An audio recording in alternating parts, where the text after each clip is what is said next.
माँ, तुम फिर से मेरी अलमारी में क्या ढूंढ रही थी?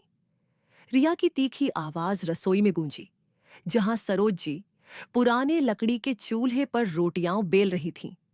उसका लहजा ऐसा था मानो हर शब्द में झर घुला हो। सरोज ने सिर उठाया। उनकी थकी आंखों में थोड़ी सी बेचैनी थी। कुछ नहीं बहू, बस तुम्हारा दुपट्टा अलमारी से गिर गया था। मैंने उसे तह करके रख दिया। रिया ने नाक सिकोड़ी और तंज कसा। हाँ, हमेशा यही बहाना। गांव से आई हो, क्या समझती हो? मुझे नहीं पता। मेरी चीजों पर नजर रखती हो। सरोज ने गहरी सांस ली, लेकिन कुछ नहीं बोली। उनके होंठ कांपे, पर वो चुपचाप आटा गूंदने लगी। उनके बेटे अजय ने रसोई में कदम रखा। उसका चेहरा थकान से भरा था। क्या हुआ रिया? फिर क्यों चिल्ला रही हो? रिया ने गुस्से में कहा। तुम्हारी मां को समझाओ अजय।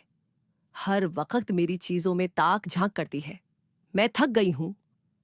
अजय ने सरोज जी की ओर देखा। उसकी आंखों में गुस्सा और बेचैनी थी। मां, कितनी बार कहा है, रिया की चीजों से दूर रहो। मुझे हर बार शर्मिंदगी क्यों उठानी पड़ती है? बेटा, मैंने कुछ नहीं किया। सरोज जी की आवाज में दर्द था, लेकिन अजय ने उनकी बात को अनसुना कर दिया। मां, तुम हमेशा बहाने बनाती हो। मैं सब ठीक कर दूंगा, तुम चिंता मत करो। उसका गुस्सा सरोज जी के लिए नया नहीं था। शादी के बाद से अजय बदल गया था। पहले वो अपनी मां की हर बात सुनता था, उनकी हर छोटी बड़ी ख्वाहिश पूरी करता था। पर अब रिया की हर बात में हां में हां मिलाता। सरोज जी चुप रहती, क्योंकि वो नहीं चाहती थी कि उनके कारण बेटे का घर टूटे। दिल्ली के इस छोटे से घर में सरोज जी का जीवन अब एक खामोश दर्द बन चुका था।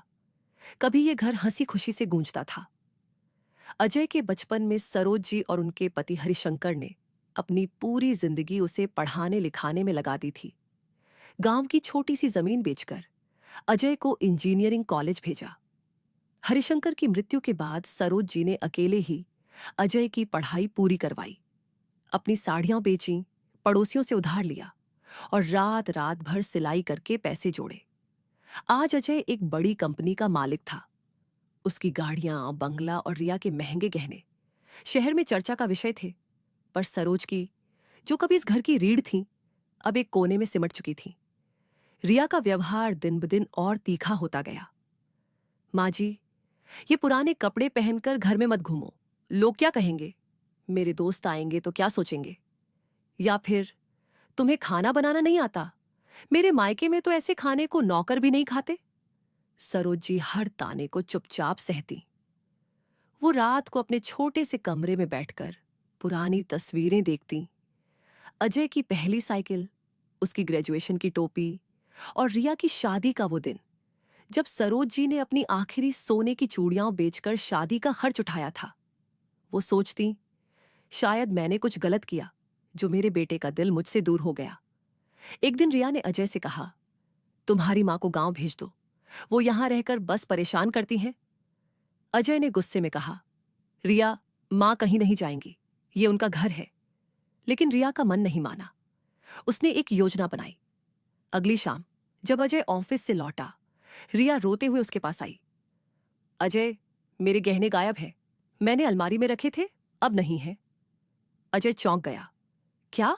गहने कैसे गायब हो सकते हैं? रिया ने आंसू पोंछते हुए कहा, मैंने तुम्हारी मां को अलमारी के पास देखा था।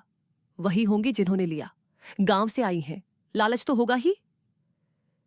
अजय का चेहरा गुस्से से लाल हो गया। वो सरोज के कमरे में दंदनाता हुआ गया। सरोज जी पुरानी डायरी पढ़ रही थी, जिसमें अजय के बचपन की बातें लिखी थीं।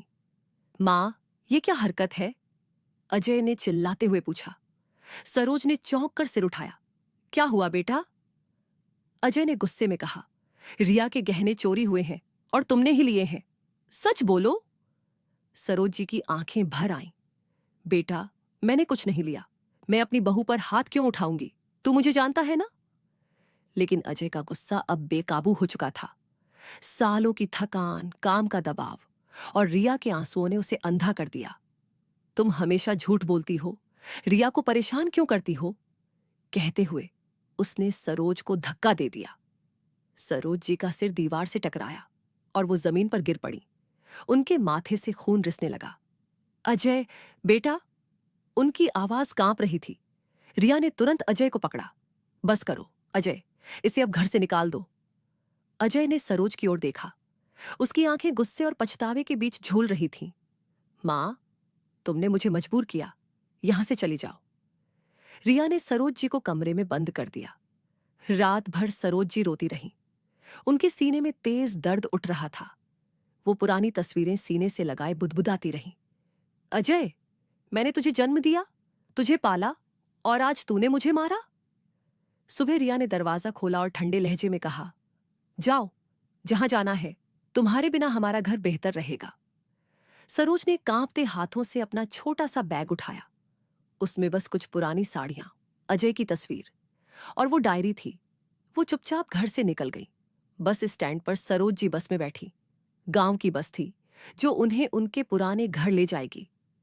रास्ते में उनकी तबीयत बिगड़ने लगी। सीने का दर्द असहनीय हो गया। वो बुदबुदाती रही, अजय, तूने मुझे क्यों मारा? मैंने तेरा क्या बिगाड़ा? बस में बैठे लोग उन्हें देखते रहे, लेकिन कोई मदद को नहीं आया। गांव पहुंचकर सरोज अपनी पुरानी सहेली शांति के घर गई। शांति ने उन्हें देखा तो दंग रह गई। सरोज दी, ये क्या हाल बना लिया? चेहरा सूझा हुआ, माथे पर चोट, आंखें लाल। क्या हुआ? सरोज जी रो पड़ी। शांति, मेरे बेटे ने मुझे मारा। बहू ने गहने चोरी का इल्जाम लगाया। मैंने कुछ नहीं किया, पर वो नहीं माने। शांति ने उन्हें गले लगाया। चुप हो जा दी, मैं डॉक्टर बुलाती हूं। डॉक्टर ने जांच की और कहा, इन्हें दिल का दौरा पड़ा है, तुरंत अस्पताल ले जाओ, नहीं तो। सरोज को अस्पताल ले जाया गया, लेकिन उनकी हालत बिगड़ती गई। वो कोमा में चली गई। शांति ने अजय को फोन किया, लेकिन अजय ने गुस्से में कहा, मां अब मेरे लिए मर चुकी हैं। इधर अजय के घर में सब सामान्य लग रहा था। रिया खुश थी।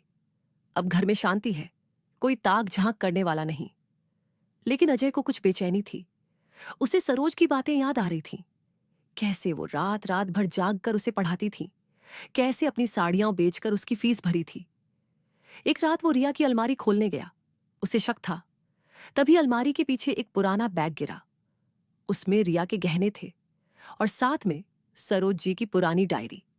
डायरी में लिखा था, मेरे अजय, मैंने अपनी जिंदगी तुझे दी। मैंने तेरे लिए सब कुछ कुर्बान किया। अगर कभी मैं गलत लगूं तो बस इतना याद रखना, मैंने तुझसे सिर को प्यार किया। अजय का दिल बैठ गया। उसने रिया को जगाया। ये गहने यहां कैसे? तुमने मां पर इल्जाम लगाया? रिया हकलाई, मैंने बस मजाक किया था। मैं नहीं चाहती थी कि वो यहां रहे। वो हमेशा दखल देती थी। अजय का गुस्सा फूट पड़ा। मजाक? तुमने मेरी मां को चोर कहा, मैंने उन्हें मारा, घर से निकाला। उसका दिल टूट गया। पैरों तले जमीन खिसक गई। वो दौड़ा दौड़ा गांव की ओर। रास्ते में सरोज की हर बात याद आ रही थी, उनका प्यार, उनकी कुर्बानी। वो सोचता रहा, मैंने अपनी मां को कैसे मार दिया? मैंने उनकी बात क्यों नहीं सुनी? गांव पहुंचकर वो शांति के घर गया। मां कहाँ है? शांति ने रोते हुए कहा, अस्पताल में अजय, हालत बहुत खराब है, डॉक्टर कह रहे हैं शायद। अजय अस्पताल भागा। सरोज बिस्तर पर थी, मशीनों से जुड़ी। उनकी सांसें धीमी थीं। अजय उनके पैरों में गिर पड़ा। मां, मुझे माफ कर दो, मैं अंधा था। रिया ने, लेकिन गलती मेरी है, मैंने तुम्हें मारा। सरोज की आंखें खुली। उनकी आवाज कमजोर थी। बेटा, तू आ गया। मैं जानती थी मेरा अजय आएगा। उन्होंने अजय का हाथ थामा। मैंने कभी चोरी नहीं की, बस तुझे प्यार किया। अजय रो पड़ा। मां, मत जाओ, मुझे अकेला मत छोड़ो। सरोज जी ने मुस्कुराने की कोशिश की। बेटा, मैं हमेशा तेरे साथ हूं, तू बस अपने दिल में मुझे रखना। उनकी सांसें धीमी हो गईं। अजय चीखा, मां! लेकिन सरोज की आंखें बंद हो गईं, हमेशा के लिए। अस्पताल में सन्नाटा पसर गया। अजय का सब कुछ उजड़ गया। वो अपने घुटनों पर गिरकर रोता रहा। मां, मैंने तुम्हें खो दिया, मेरी वजह से। वापस दिल्ली लौटकर अजय ने रिया को तलाक दे दिया। अपने बेटे आरव को लेकर वो अकेला रह गया। हर रात वो सरोज जी की डायरी पढ़ता। हर पन्ना उसे उसकी मां की कुर्बानी याद दिलाता।